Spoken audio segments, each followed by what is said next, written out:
स्वरपाद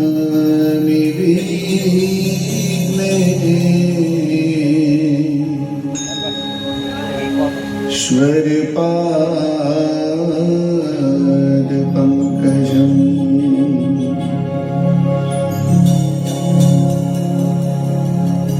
या श्री स्वयं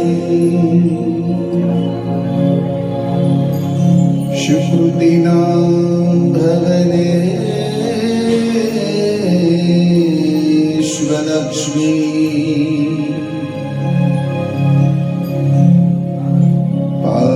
पापात्मनं कृतधिया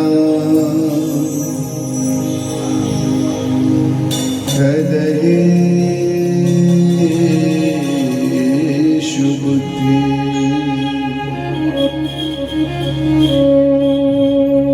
श्रद्धा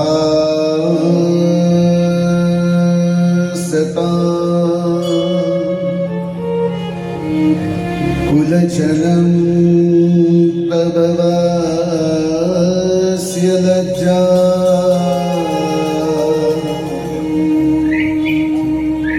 तां त्वां नता स्म परिपालय देवीश्वम्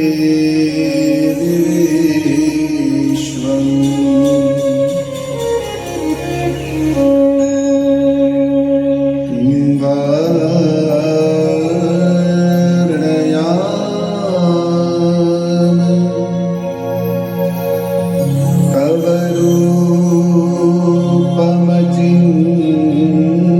रूपमचिन्त्यमेता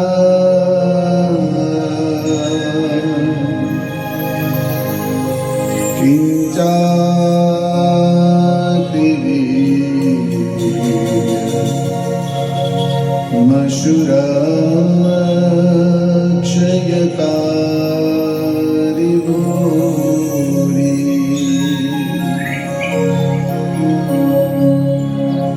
दुर्गे स्मृता हरसिद्धि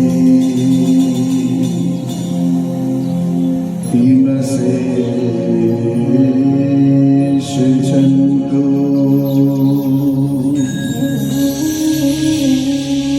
स्वस्ति स्मृता मतिमति वशुभं ददासि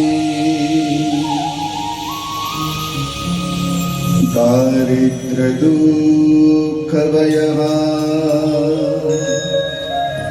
ऋणिका त्वदन्या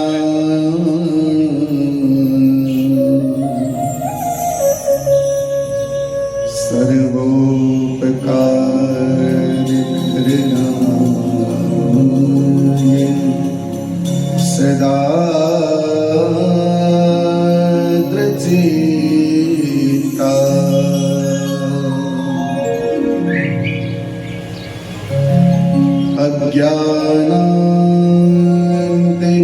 अज्ञानान्तिमिरान्धस्य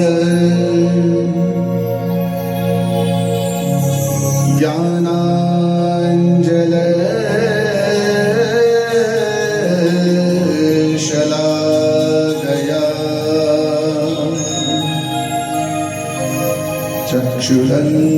चक्षुरन्मिलितं येन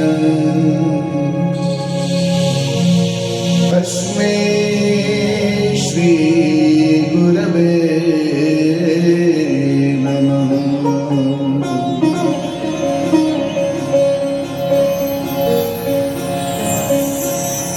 शिवाय गौरी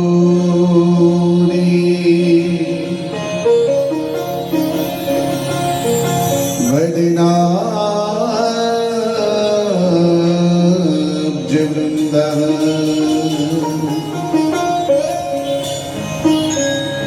सूर्याय दक्षाध्वरिणा शिखाय श्री नीलकण्ठाय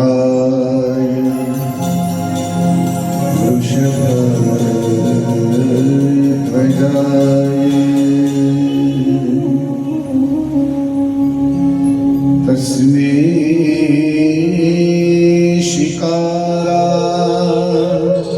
शिकाराय नमः शिवाय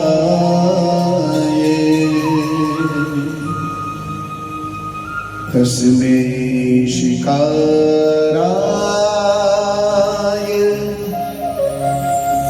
नमः शिवाय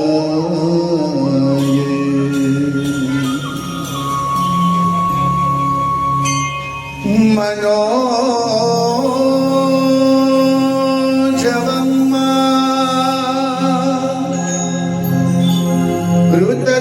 ऋततुल्यवेगम्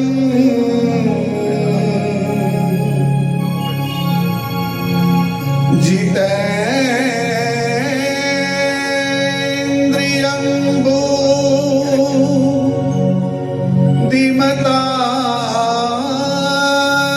वरिष्ठम्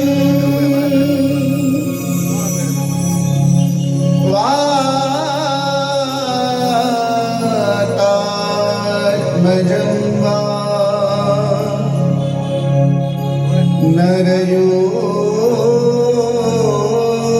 नरयोतमुख्यम्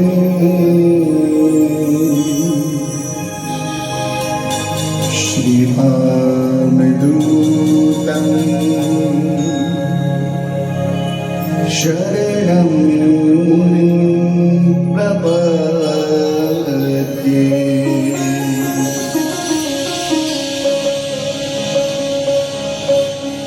आइए हनुमंत विराजिए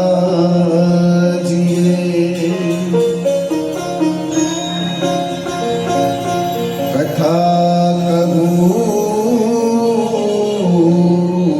मति अनुसार प्रेम सहित गादी धरो विराजो पवन कुमार विराजो पवन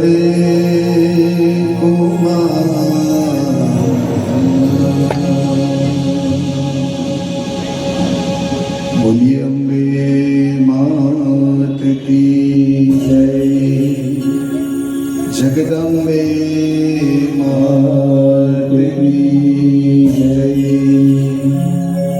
खोड़ियार मात की जय, महिषासुरमर्दिनी मात की जय, बहुचरा मात की जय, काल भैरव दादा की जय, रक्षा हनुमान जी महाराज की जय, संत शिरोमणि बजरंगा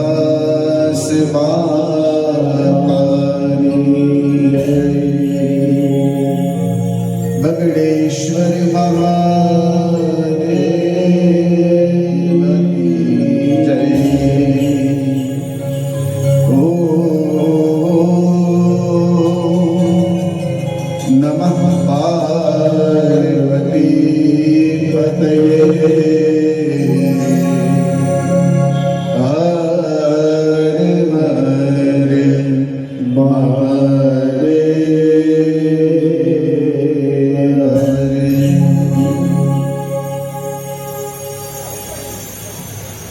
શ્રીમદ દેવી ભાગવત એમાં પ્રવેશ કરતા પહેલા આપણું આ જે શરીર અત્યાર સુધીનું ડિસ્ચાર્જ થઈ ગયેલું છે એને ભવાનીના નામથી થોડું ચાર્જ કરી ભવાની અષ્ટકમનો સાથે મળીને આપણે બધાએ પાઠ કરીએ.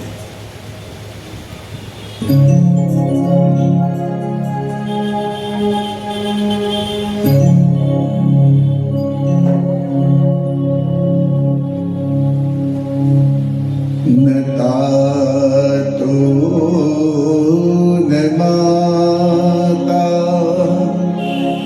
ન બંધુર ન દાતા ન પુત્રો ન પુત્રી ન મૃત્યો ન ભયતા ન છાયા ન વિદ્યા ન વૃત્તિર્મમેવં ગતિસ્ત્વં ગતિસ્ત્વં ત્વમેકા ભવાની ગતિસ્ત્વં ગતિસ્ત્વં ત્વમેકા ભવાની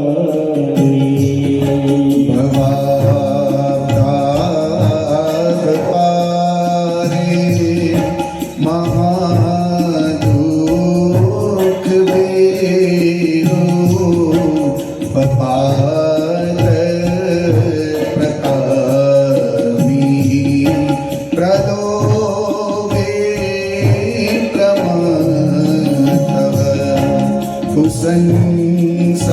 સંસાર પાસ પ્રબદ્ધ સદાનં ગતિસ્ત્વં ગતિસ્ત્વં ત્વમેકા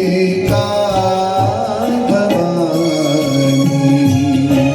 ગતિસ્ત્વં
न च ध्यानयोगं न जानामि तन्त्रं न च स्तोत्रमन्त्रं न जानामि पूजा न च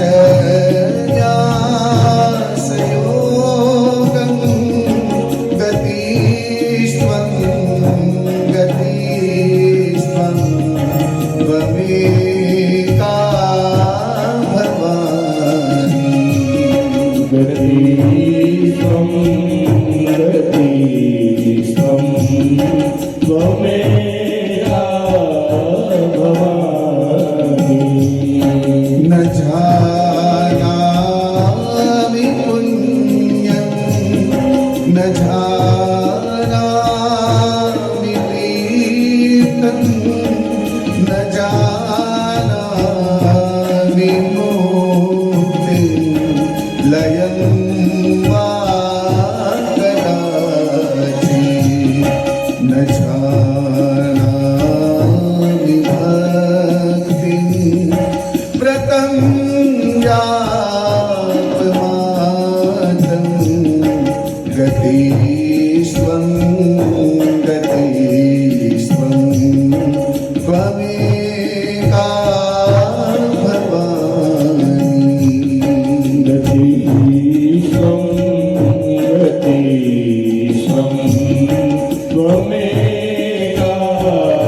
महाक्षीणदीनं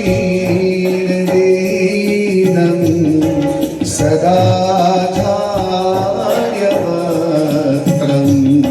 विपत्तो प्रविष्ट प्रनष्ट सदानं गतिस्त्वं त्वमेका भवानी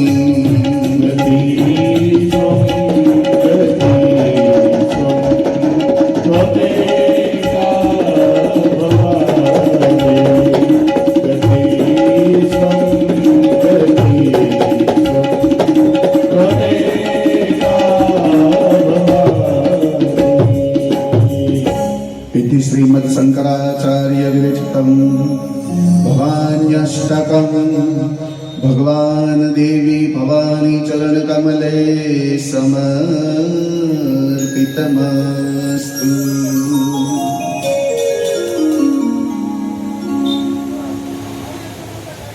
જે પ્રમાણે તમને મેં કહ્યું, આ ઘોર કલયુગની અંદર આપણું મન દરેક વસ્તુમાં લાગતું હોય, પણ જ્યારે ભગવાનની વાત આવે, જ્યારે પૂજાની વાત આવે, જ્યારે યજ્ઞની કે કોઈ પણ અનુષ્ઠાન કરવાની વાત આવે, ત્યારે જ આપણું મન છે એ ચંચળ બની જાય અને આપણું પૂજા જપ તપ અનુષ્ઠાન એ સંપૂર્ણ થવા દેતું નથી. એને ચિત્ત સ્થિર કરવા માટે થઈને અમે આ પ્રયત્ન કરતા હોઈએ કે કોઈ સ્તોત્રના ગાન દ્વારા, કોઈ ધૂન દ્વારા તમારું મન છે એ ભવાનીની અંદર ચોંટે, ભવાનીની અંદર લાગે. કારણ કે જો એક તાર એકવાર તમારો ભવાનીની અંદર મળી જશે તો તમારો બેડો પાર થઈ જશે.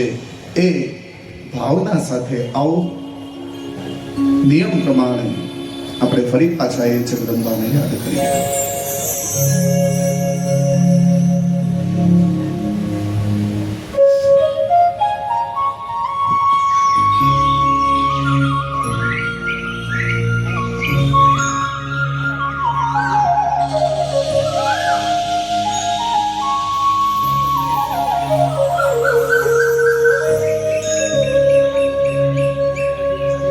मेरो तो आधार श्री अम्बा के चरणार बिंदे, मेरो तो आधार श्री अम्बा के चरणार बिंदे, मेरो तो आधार श्री अम्बा के चरणार बिंदे, मेरो तो आधार श्री अम्बा के चरणार अम्बा के चरणार बिंद, जगदम्बा के चरणार बिंद, अम्बा के चरणार बिंद, जगदम्बा के चरणार बिंद, अम्बा के चरणार बिंद, जगदम्बा के चरणार बिंद, अम्बा के चरणार बिंद, जगदम्बा के चरणार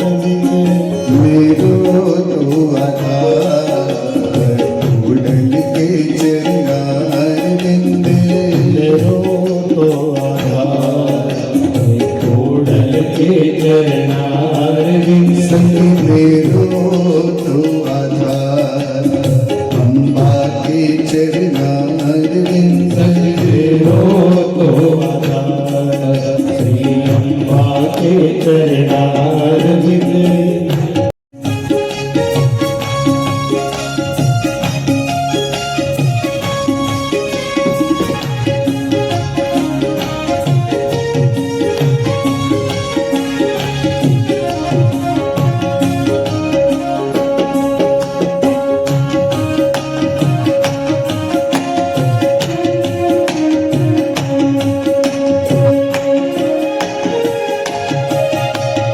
दत्तर वाली माँ श्री अम्बा के चरणार बिंद, दत्तर वाली माँ श्री अम्बा के चरणार बिंद, टुकड़ा वाली माँ श्री बहुचर के चरणार विपदाली माँ श्री बहुचर के चरणार मेरे मकर वाली माँ श्री घोटल के चरणार बिंदे मकर वाली माँ श्री घोड़ल के चरणार घोटल के चरणार बिंद माँ चामुंडा के चरणार बिंदे घोड़ल के चरणार बिंद बाजा मुंड के चरणार बिंद घोटल के चरणार बिंद माँ चामुंड के चरणार बिंदे घोड़ल के चरणार बिंद बाजा मुंड के चरणार बिंद मेरी शेरों वाली माँ चामुंड के चरणार बिंदे माता मुंड के चरणार बिंद मेरी खप्पर वाली माँ महाकाली के चरणार बिंदे महाकाली के चरणार बिंद काली के चरणार बिंद नव दुर्गा के चरणार बिंदे काली के चरणार बिंद नव दुर्गा के चरणार बिंद काली के चरणार बिंद नव दुर्गा के चरणार बिंदे काली के चरणार बिंद नव दुर्गा के चरणार बिंद मेरो तो आधार मम्मा के चरणार बिंदे देवों को आधार स्वयं के चरणार बिंद मेरो तो आधार मखोदल के चरणार बिंदे देवों को आधार घोड़ल के चरणार बिंद माँ अम्बा के चरणार बिंदे अम्बा के चरणार बिंद जगदम्बा के चरणार बिंदे अम्बा के चरणार बिंद महाकाली के चरणार बिंदे महाकाली के चरणार बिंद माँ उमिया के चरणार बिंदे माया के चरणार बिंद माँ जगदम्बा के चरणार बिंदे अम्बा के चरणार बिंद अम्बा के चरणार बिंदे जगदम्बा के चरणार बिंदे अम्बा के चरणार बिंदे जगदम्बा के चरणार बिंदे बोलिए अम्बे मात की जय खोड़ियार मात की जय नव दुर्गा मात की जय देवी भागवत बलवान की जय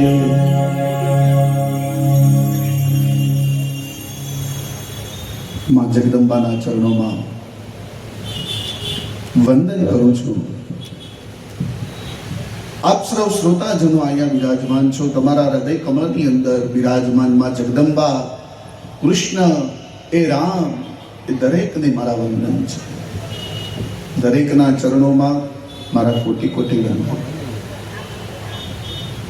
ગાંધર્વ વૃંદ અહીંયા વિરાજમાન છે, એમના ચરણોમાં વંદન. વિપ્રવૃંદ વિરાજમાન છે, એમના ચરણોમાં વંદન. મંદિરની અંદર રહેલા તમામ દેવી દેવતાઓના ચરણની અંદર મારા કોટી કોટી વંદન. દરેકને જય અંબે. સરખો અવાજ નો આવ્યો. તમે આટલા બધા લોકો બેઠા છો, નવરાત્રીનું પર્વ ચાલે છે ને આજે કેટલામું નોરતું છે ભાઈ? કોને ખબર છે? હા, હું ભૂલી ગયો. ચોથું નોરતું છે આજે.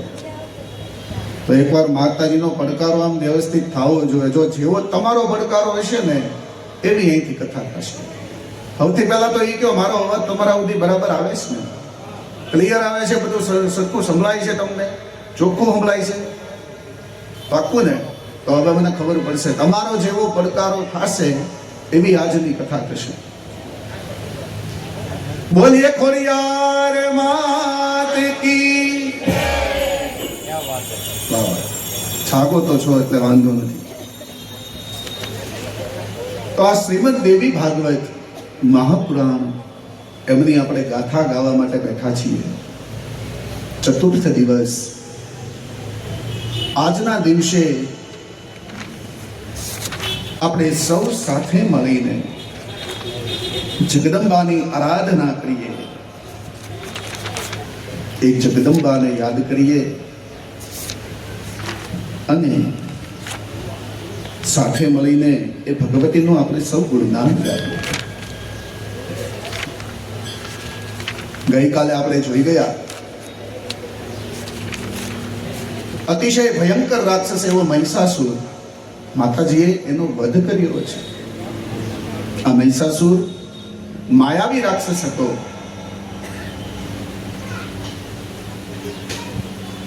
મહિષાસુરનો એક ભાઈ છે, એનું નામ છે રક્તબીજ. આ મહિષાસુર અને રક્તબીજની કથા દેવી ભાગવતમાં તો છે, પણ સાથે સાથે માર્કંડેય પુરાણે માર્કંડેય ઋષિએ જે 700 શ્લોકની રચના કરી છે, એવું જેને દુર્ગા સપ્તશતી કહેવાય, જેને ચંડી પાઠ કહેવામાં આવે છે, એની અંદર પણ આની વિશેષ કથાઓ બતાવી છે. આપણે સૌ ગઈકાલે જોઈ ગયા કે મહિષાસુર અતિશય માયાવી હતો. ઘણી વાર એ રૂપ બદલતો. કોઈ વાર હાથીના રૂપે આવે, કોઈ વાર સર્પના રૂપે આવે, કોઈ વાર એ માયાવી રૂપ બદલતો એ જગદંબાને બીવડાવતો હતો. પણ માં જગદંબા છે એનાથી બીતી નથી. કોઈ વાર પાડાના સ્વરૂપે આવે. આ બધી જ કથા આપણે ગઈકાલે જોઈ ગયા છે. અને માએ એ મહિષાસુરને એમનો ઉદ્ધાર કર્યો છે.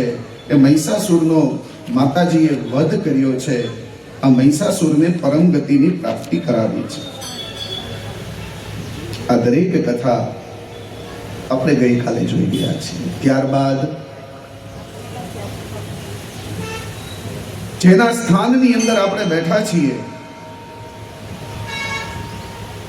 એવી માં ખોડિયારની કથા પણ ગઈકાલે આપણે જોઈ. ખોડિયારની ઉત્પત્તિનું સ્થાન જોયું, ખોડિયારમાંના જન્મની કથા જોઈ છે. આ દરેક કથા આપણે ગઈકાલે જોઈ ગયા છીએ. આજની આપણી કથા છે એની અંદરમાં અન્નપૂર્ણાનું પ્રાગટ્ય થશે. ત્યારબાદ માં ચંડ અને મુંડ નામના રાક્ષસનો વિનાશ કરશે અને માનું નામ પડશે ચામુંડા. આ દરેક કથા આજે આપણે જોવાની છે. તો આવો દેવી ભાગવતની અંદર આપણે પ્રવેશ કરીએ, સાંભળીએ માતાજીના ગુણગાન. જન્મે જઈને એ વ્યાસ મુનિ આ કથા સંભળાવે છે. આપણે સૌ સાંભળીએ કે આ જન્મે જઈને આગળ વ્યાસ મુનિ કઈ પ્રકારની કથા સંભળાવે, વ્યાસ મુનિને શું સલાહ, વ્યાસ મુનિ જન્મે જઈને શું સલાહ આપે છે, એ આપણે સૌ આજની કથામાં આપણે જોઈએ. શ્રી વ્યાસ ઉવાચ ઇતિ તસ્ય વચ શ્રુત્વા પ્રહર્ષ્ય પ્રમદોત્તમા તમુવાચ મહારાજ મેઘ ગંભીરયા ગિરા તન્મી સમ્ય વચસ્તસ્ય તામ્રસ્ય જગદંબિકા મેઘ ગંભીરયા વાચા હસંતી તમુવાચ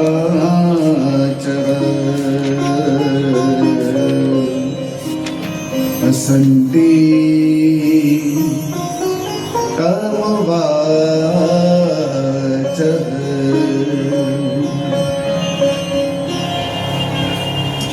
જન્મે જઈને પ્રશ્ન થયો કે હે માં, પેલો માયાવી રાક્ષસનો જગદંબાએ વધ તો કર્યો છે,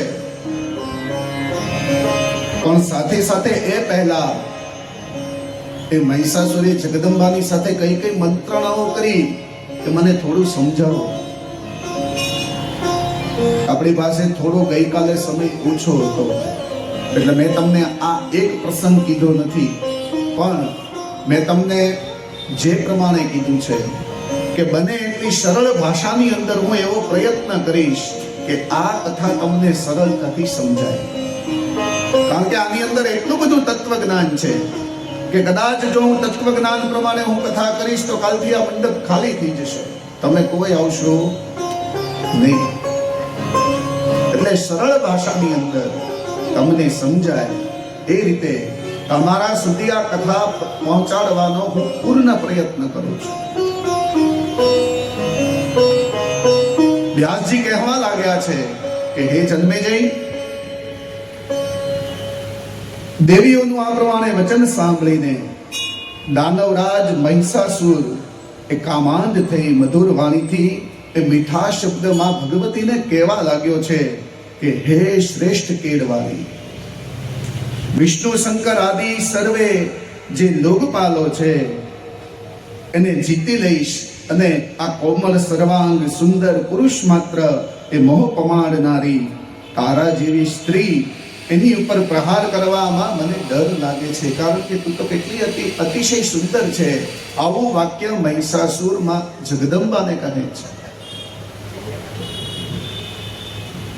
નો કહેવાના શબ્દ મહિષાસુર એમને કહેવા લાગ્યો છે.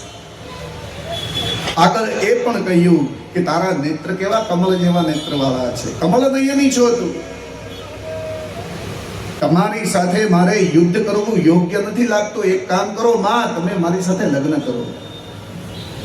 મહિષાસુર માં જગદંબાને એમની સાથે લગ્ન કરવાનું કહે છે. વ્યાસજી આગળ કહેવા લાગ્યા છે કે આગળ મહિષાસુર એ પ્રમાણે બોલવા લાગ્યો કે જો તને યોગ્ય લાગે તો મારી સાથે લગ્ન કર. આ તારું જીવન છે ને એ સુખ શાંતિથી હું ભરી દઈશ, સોનાથી આખી તને મઢી દઈશ, તું મારી સાથે લગ્ન કર. મહિષાસુર આવું જગદંબાની સાથે એવી મંત્રણા કરે છે. આગળ હજી નો કહેવાના શબ્દ કહે છે કે હે સુંદરી, હું તારી સાથે નમ્રતાપૂર્વક વાત કરું છું. ગમે એવો પુરુષ હોય, સ્ત્રીના મુખ કમળને જોયા વગર એ મનને આનંદ થતો નથી. એવી જ રીતે ગમે તેવી સ્ત્રી હોય પણ એ પુરુષને પોતાની જાતને એના મનની અંદર ન વસાવે તો એ સ્ત્રી અધૂરી છે. માટે હે જગદંબા, તમે મારી સાથે લગ્ન કરો. મહિષાસુર આગળ કહેવા લાગ્યો છે કે સંયોગથી આ સુખની અનુભૂતિ થાય, વિયોગમાં દુઃખ હોય છે. અને એ વાત તું સારી રીતે જાણજે કે તું સુંદર સ્ત્રી છે, તારા રૂપના તો શું વખાણ કરું.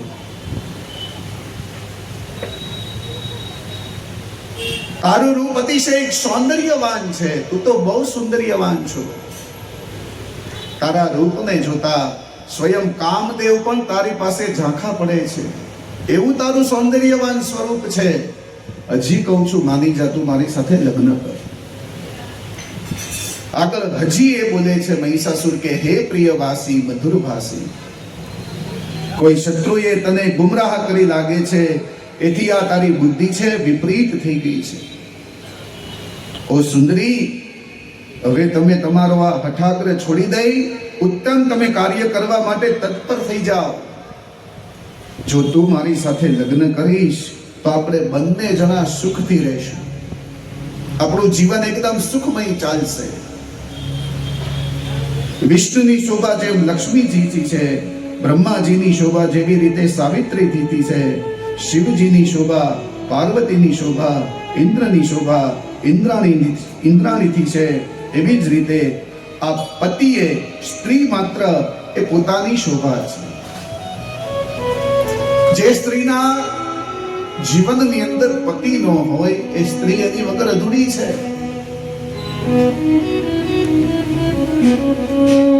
પતિ વગરની કોઈ પણ સ્ત્રી આ લોકોમાં કાયમી સુખ ન પામી શકે. એથી હે કાળા કટાક્ષો વાળી, મારી જેવો ઉત્તમ પતિ તને ક્યાંથી મળશે? હજી કહું છું, તું માની જા અને મારી સાથે લગ્ન કર. હે સુંદરી, મને લાગે છે કે કામદેવ પણ આજે આ સંસારમાંથી ક્યાંક ચાલ્યા ગયા છે. જો તેના કોમળ 5 બાણો હોય મારી પાસે, તો એ 5 બાલ તાણી ઉપર ચલાવવું અને તારા શરીરની અંદર કામ વાસના ઉત્પન્ન કરો. નો કહેવાના શબ્દ મહિષાસુરમાં જગદંબાને કેવા લાગ્યો છે. હે સુંદરી, તારી પાછળથી તારે પસ્તાવવું પડશે. યાદ રાખજે, જો તો મારી સાથે લગ્નની ના પાડીશ તો તને પસ્તાવો થશે. અત્યારે આપણે પણ આવું જ હોય ને, દીકરા દીકરીને જોવા માટે આવે ઘરે. એક છોકરો જોવે, બીજો છોકરો જોવે, ત્રીજો છોકરો જોવે.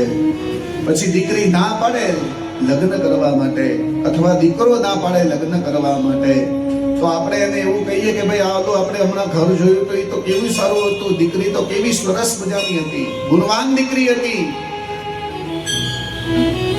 આ પ્રમાણે આપણે છોકરાને સમજાવીએ. દીકરીનો પિતા પણ એમને સમજાવે કે દીકરી તું શું કામ ના પાડે છે? તને આની જેવો સારો પતિ ક્યાંય નહીં મળે.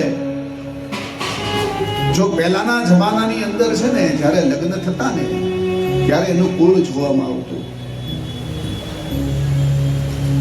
તમે બધા મારા માતા સમાન વ્યક્તિ બેઠા છો, સાચું બોલજો. પહેલાના જમાનામાં એવો રિવાજ હતો જ નહીં કે દીકરા દીકરીને એકબીજાની સાથે મળવા દે, એકબીજાની સાથે વાત કરવા દે, એકબીજાને જોવા દે. આવો રિવાજ હતો नहीं. मिश्रा जी, आपने बात की थी मेरे बहन के साथ कि नहीं की थी ना? પહેલાના જમાનામાં એવો રિવાજ હતો કે જ્યારે કન્યા મંડપમાં આવે ત્યારે પણ લાજ કાઢીને આવતી હતી. હજી અમુક જ્ઞાતિમાં એવો રિવાજ છે કે જ્યારે દીકરી મંડપમાં આવે ને ત્યારે એને સંપૂર્ણ ઘૂંઘટ આમ તાણેલો હોય. શું કામ? તો કે એના સ્વારૂપ્યને જોવા માટેનો અધિકાર માત્ર ને માત્ર એના પતિનો છે. એ સિવાય બીજો કોઈ વ્યક્તિ એને જોઈ ના શકે. એ માથામાં મોડિયો ભરાવેલો હોય, લાજ કાઢીને એ દીકરી ધીમે ધીમે ચાલતી ચાલતી આવતી હોય, જાણે એમ જ લાગે કે સ્વયં જગદંબા લક્ષ્મીજી આવી રહ્યા હોય. એવી સરસ મજાની તૈયાર થઈને દીકરી આવી હોય. અને અત્યારે લાજ કાઢવાનો રિવાજ તો એક પર સાઈડમાં જતો રહ્યો. માથે ઓઢવાનો પણ રિવાજ ધીમે ધીમે જતો રહ્યો છે. માથે ઓઢાડે તો એને પાછળ જે ઓલો અંબોડો લીધો હોય ને, એ અંબોડાની સાથે પિન ભરાવી દે. આ વસ્તુ છે આપણા શાસ્ત્રના વિરુદ્ધની વસ્તુ છે. કારણ કે દીકરીને જોવા માટેનો માત્ર ને માત્ર અધિકાર હોય તો એના પતિનો છે. અને શાસ્ત્ર બીજો અર્થ એવો પણ કરે કે એ દિવસે દીકરી એ લક્ષ્મીજીનું સ્વરૂપ કહેવામાં આવતી હોય તો એ સુંદર મજાનો સોળે શણગાર સજીને બેઠી હોય ત્યારે એની ઉપર કોઈની કુદ્રષ્ટિ એટલે કે ખરાબ નજર પડે નહીં, એને નજર લાગે નહીં. એટલા માટે એક ઘૂંઘટો એટલા માટે પણ તાણવામાં આવતો. આવા બે અર્થો કરેલા છે.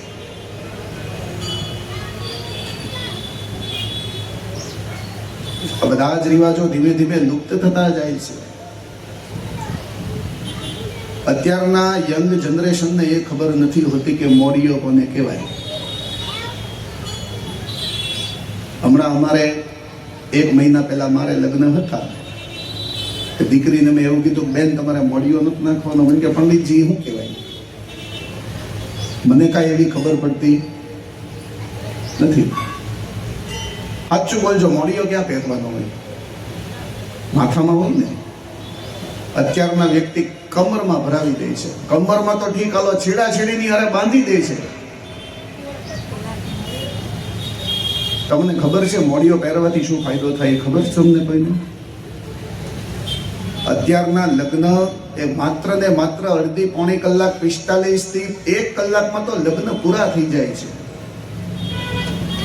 જો અહીંયા બેઠો છું, હું ખોટું નહીં બોલું. આને વ્યાસપીઠ કહેવાય. અહીંથી બોલીને સાચું બોલવું પડે, ખોટું બોલાય નહીં. અમે જ્યારે ગુરુકુળમાં ભણતા ને, તમને સાચું કહું, અમારે આ લગ્નની વિધિ શીખતા કેટલો સમય લાગે ખબર છે તમને બધાને? 1 વર્ષ લાગે અમારે. 1 વર્ષે અમે આ લગ્નની સંપૂર્ણ વિધિ ભણી લઈએ, પછી અમને ખબર પડે કે લગ્ન આવી રીતે થાય. 365 દિવસ થાય અમારે ભણતા. કેટલો સમય થાય? 365 દિવસ. હવે તમે વિચાર કરો, આ વિવાહ સંસ્કાર છે ને, એ 16 સંસ્કારમાંનો એક ઉત્તમ સંસ્કાર ગણવામાં આવે છે.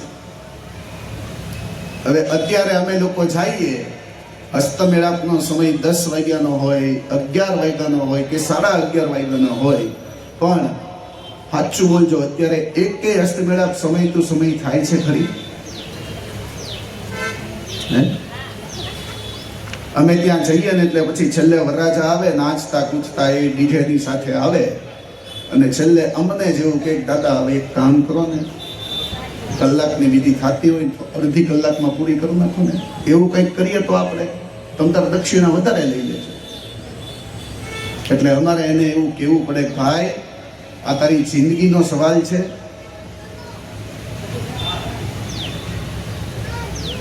સંપૂર્ણ વિધિ થાય નહીં સરખી રીતે શાસ્ત્રોક્ત પ્રમાણે, પછી શું થાય? તો કે ભાઈ એનું લગ્ન જીવન ચાલે નહીં. અત્યારે જેટલા લગ્ન નથી થતા એટલા એની સામે છૂટાછેડા થાય છે. એટલા માટે મારી તો તમને બધાને એક વિનંતી છે કે તમારી આવનારી પેઢીના જો તમે કદાચ લગ્ન કરાવો તો કદાચ ફોટોગ્રાફી તમે સાઈડમાં મૂકી દેશો ને તો ચાલશે. ડીજે તમે નહીં વગાડો ને તો ચાલશે. હું જો કોઈ વસ્તુનો વિરોધી નથી હો. બધું મોજ શોખ કરવા જ જોઈએ. પણ મારો કહેવાનો મતલબ એ છે કે તમારા લગ્ન કરવા માટે તમે જે બ્રાહ્મણને બોલાવો છો એ બ્રાહ્મણને પૂરતો સમય તમારે દેવો જોઈએ. આ તમે દેશો તો તમારી આ વિવાહ સંસ્કારની વિધિ વ્યવસ્થિત થશે અને તમારી પાછળની લાઈફ છે ને એ સાવ સેફ થઈ જશે. એમાં કોઈને તકલીફ નહીં પડે. એટલા માટે અહીંયા પણ આ મહિષાસુરે માતાજીને એવું કીધું છે કે તમે મારી સાથે લગ્ન કરો, મારી જેવો તમને ઉત્તમ વિદ્વાન પતિ ક્યાં મળશે? મેં તમને હમણાં કીધું ને કે પહેલાના જમાનામાં કુળ જોવામાં આવતું, દીકરાના ગુણ જોવામાં આવતા. અત્યારે બધી વસ્તુ વહી ગઈ છે. અત્યારે દીકરો નથી જોવાતો, પણ દીકરા પાસે કેટલી સંપત્તિ છે એ જોવામાં આવે છે. કેટલા વીઘા જમીન છે, કેટલું સોનું છે, તો અમે દીકરો આપીએ. પછી દીકરો ભલે માંડી વાળનો હોય ને તો એમાં કાંઈ થાય. બસ એની પાસે પૈસા હોવા જોઈએ. સાચું કે જો વર હોય તો ઘર થાય કે ઘર હોય તો વર થાય. તમારો અવાજ નો આવ્યો હે ને?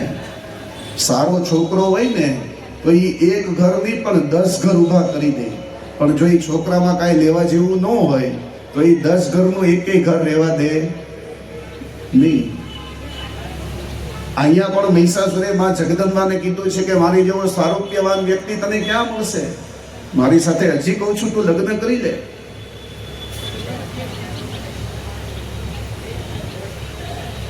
તારી પાછળની જિંદગીમાં તારે પછતાવવું પડશે. માં જગદંબા યાદ રાખજે, તું મારી સાથે લગ્ન નહીં કરતો, તારી દશા પણ પેલી મંદોદરી જેવી થશે.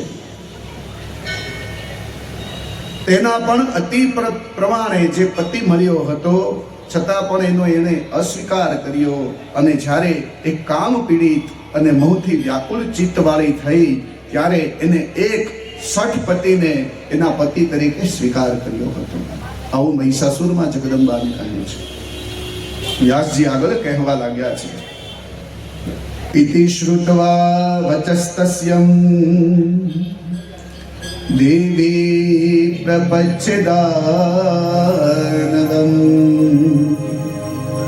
આશા મંદોદરી નારી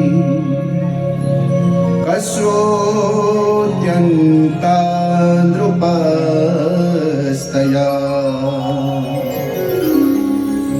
વ્યાસજી કહેવા લાગ્યા કે મહિષાસુરની આવી વાત સાંભળીને ભગવતી જગદંબાએ પૂછ્યું કે આ મંદોદરી સ્ત્રી કોણ છે?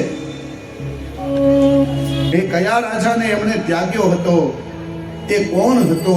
પાછળથી મંદોદરી એ પરણીને સઠ રાજા જેની તમે વાત કરો છો એ કોણ છે? તમે મને સમજાવો. એ સ્ત્રી કઈ રીતે દુઃખ પામી હતી અને એ બધી કથા મને વિસ્તારપૂર્વક કહો. આ પ્રમાણે વ્યાસજી કહેવા લાગ્યા છે. વ્યાસજી વચ્ચેનો સંવાદ ચાલે છે. આ વ્યાસ છે ને એ પદવીનું નામ છે. જે ઉત્તમ વક્તા વ્યાસપીઠ પર બેઠો હોય એને પણ વ્યાસ કહેવાય છે. અને આજે આપણે ભાગ્યશાળી છીએ. ચોથું નોરતું છે અને આપણી વચ્ચે ભાવનગરના ઉત્તમ વિદ્વાન બ્રાહ્મણ એવા અમારા આશીષભાઈ આવ્યા છે આપણી વચ્ચે. આપણે એમને તાલીઓના ગડગડાટથી વધાવીએ. અને બીજી એક વાત કરું, 5મા મહિનામાં એ ભાઈની ભાગવત કથા શરૂ થાય છે. આપણે બોટાદની બાજુમાં નાગલપરી ગામ છે અને નાગલપરીની અંદર એ ભાઈની ભાગવત કથા શરૂ થાય છે. અને આ ભાઈ, હું જ્યાં ભણ્યો છું શોલા વિદ્યાપીઠમાં, એમણે ત્યાં જ શિક્ષા મેળવેલી છે. એટલે અમે બે ગુરુ ભાઈઓ છીએ. અને આમ મારો પરમ મિત્ર છે, મારો ભાઈ કરતા પણ વિશેષ છે. એ આપણી વચ્ચે પધાર્યા છે. આપણે એમને તાલીઓના ગડગડાટથી વધાવીએ અને આપણે એમને વિનંતી કરીએ કે એમના 2 શબ્દો આપણને બોલે. આ કથાને અનુરૂપ એમને જે મોજ પડે આપણે આશીષભાઈની અમૃતવાણીનો થોડો લાભ લઈએ.